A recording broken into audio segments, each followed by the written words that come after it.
Halo, Assalamualaikum. Selamat datang di channel YouTube Mem Erni. Pada video kali ini kita akan belajar materi bahasa Inggris, yaitu Simple Present Tense. Untuk yang baru bergabung di channel ini, sebelum ditonton videonya, ayo kita subscribe dan nyalakan tanda loncengnya agar dapat informasi terupdate di video Mem Erni lainnya. Terima kasih. Simple present tense adalah tenses dasar yang digunakan untuk menyatakan pernyataan yang menunjukkan kejadian yang terjadi pada saat ini. Kapan kita menggunakan simple present tense? Untuk lebih jelasnya, simak terus video ini sampai selesai. Yang pertama, simple present tense digunakan untuk menyatakan seberapa sering suatu aktivitas yang dilakukan atau habitual action, yaitu kebiasaan. Keterangan waktu yang sering digunakan adalah always, often, usually, sometimes, seldom, never, every week, every day, and others. Perhatikan contoh-contoh kalimat berikut ini. Yang pertama, I always go to school every day. Artinya, saya selalu pergi ke sekolah setiap hari. Yang kedua, she usually sings a song every Monday. Dia biasanya menyanyikan sebuah lagu setiap Senin. He learns English every Saturday. Dia belajar bahasa Inggris setiap Sabtu.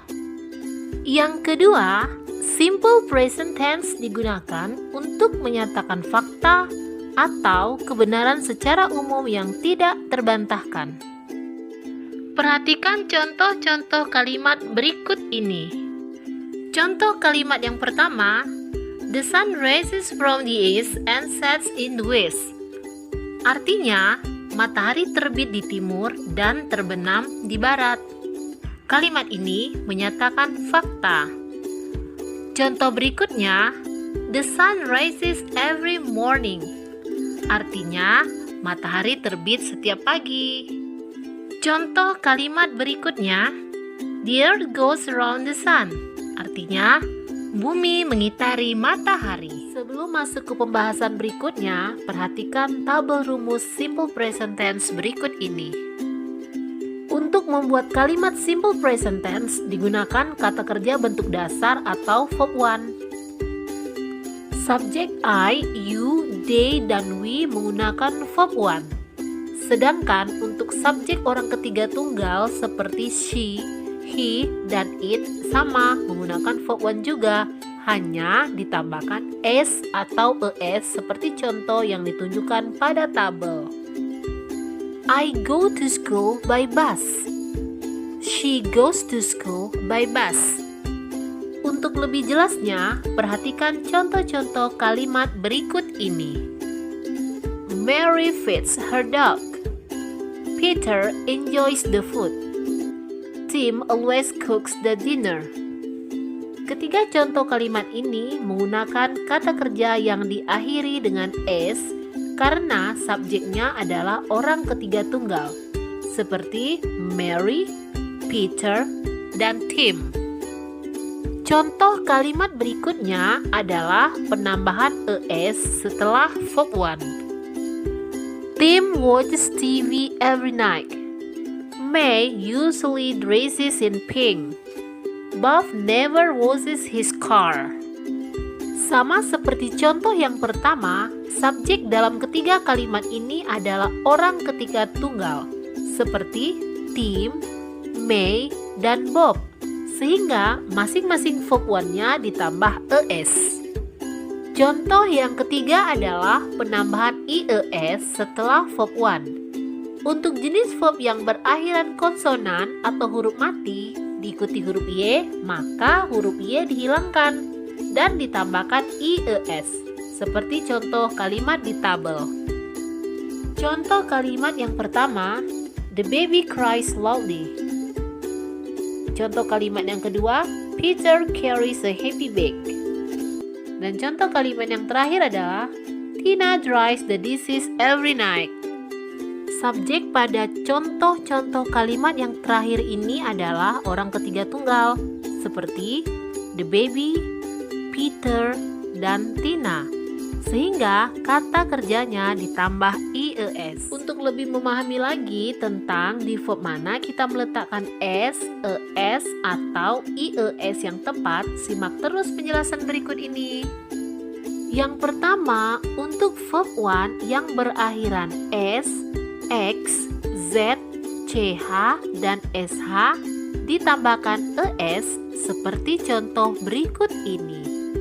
Kiss menjadi kisses, box menjadi boxes, couch menjadi couches, was menjadi washes. Yang kedua, untuk verb yang berakhiran konsonan diikuti Y, hilangkan Y dan tambahkan IES seperti contoh berikut. Carry menjadi carries, study menjadi studies, worry menjadi worries, marry menjadi marries. Dan yang ketiga, untuk kata kerja yang berakhiran vokal diikuti Y, cukup ditambahkan S seperti contoh berikut ini. Play menjadi plays, say menjadi says, enjoy menjadi enjoys. Pembahasan selanjutnya yaitu jenis-jenis kalimat simple present tense yang terdiri dari 3, yaitu pertama, kalimat afirmatif, yang kedua, kalimat negatif, dan yang ketiga, kalimat interrogatif. Sekarang kita akan bahas rumus dan penggunaannya satu persatu. Yang pertama adalah kalimat afirmatif. Untuk membentuk kalimat afirmatif, rumusnya adalah subject plus verb 1 atau to be is MR plus object. Perhatikan contoh-contoh kalimatnya. Ma'am Ernie is a teacher. He writes a letter. We watch cartoon films every Sunday. Yang kedua, kalimat negatif. Untuk membentuk kalimat negatif biasanya menggunakan tambahan don't atau doesn't sebelum kata kerja, kecuali to be. Rumusnya adalah subject plus don't, doesn't, plus verb 1 plus object. Jika verb berupa to be, maka rumusnya menjadi subject plus to be is MR plus not plus object. Perhatikan contoh-contoh kalimatnya. Ma'am Ernie is not a teacher. He doesn't write a letter. We don't watch cartoon films every Sunday. Perhatikan untuk subjek orang ketiga tunggal yaitu she, he, dan it. Setelah kata don't atau doesn't, maka bentuk verb tidak ditambahkan S atau ES. Yang ketiga adalah kalimat interrogatif.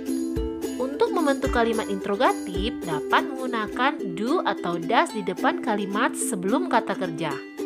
Rumusnya adalah do does plus subject plus verb 1 plus object.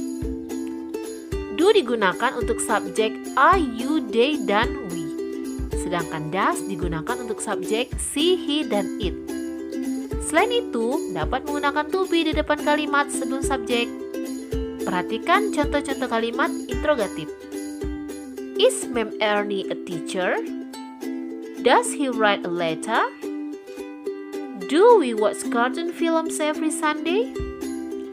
Itulah penjelasan tentang simple present. Demikianlah materi yang sudah disampaikan. Semoga penjelasannya bermanfaat untuk kita semua.